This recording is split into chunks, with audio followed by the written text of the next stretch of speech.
J'explique aux gens que le problème de fond, c'est que le mot papier vient de papyrus.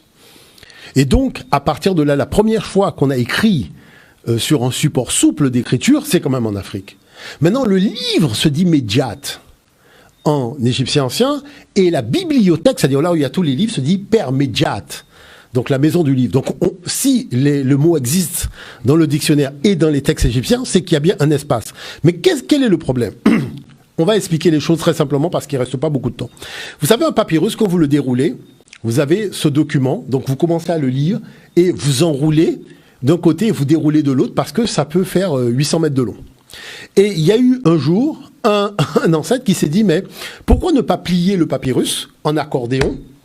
Et quand il a plié en accordéon, on se dit, ben, ils ont commencé à lire page par page, page par page. Et il s'est dit, mais finalement, si on met toute l'information sur une page, on tourne la page, on a toute l'information, donc à partir de là, ça permettrait finalement d'avoir une praticité au niveau de la lecture.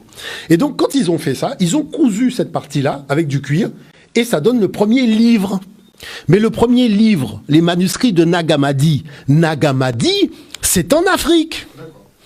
Donc, si le premier livre de l'histoire de l'humanité est né en Afrique, la question c'est pourquoi personne ne le sait? Parce que dans ce livre-là, Jésus est marié à Marie-Madeleine. Ah ouais, attention, on imagine bien qu'ils veulent pas tu comprends le dossier. Là, il est marié et le coach des apôtres, c'est cette femme-là, c'est sa femme qui coach les apôtres pour leur expliquer que tu vois, l'Est c'est par là, l'Ouest c'est par là. Bien caché, ça. Et comme on voulait pas donner à la femme ce rôle-là dans l'histoire, c'est pour ça que les gens qui croient en Jésus, ils savent pas que des Jésus, il y en a 1000, il y en a 2000, il y en a 3000. Parce qu'il y a beaucoup de textes, d'ailleurs, qui sont cachés, les manuscrits de Qumran, les manuscrits de Nabagandi, et tout ça. Parce que la version du personnage ne correspond pas à l'espèce de Ultra Bright qu'on voulait créer. Donc, dans le champ de c'est un homme seul qui n'a pas de femme. Alors que dans les manuscrits de Nag Hammadi, il est marié, et c'est pour ça que vous avez l'histoire des rois français qui viennent de l'enfant qu'il aurait eu avec Marie-Madeleine, ça part de tout ça. Donc, à cause de cette affaire occidentale, les enseignants, les jeunes ne savent pas que le premier livre de l'histoire de l'humanité qu'on a tourné comme ça s'appelle les manuscrits de Nag Hammadi, et que le livre se dit en égyptien ancien Médiat, et que c'est une invention africaine. Et quand on dit, mais il faut comprendre les faits, Netcher Médiat, c'est le livre saint.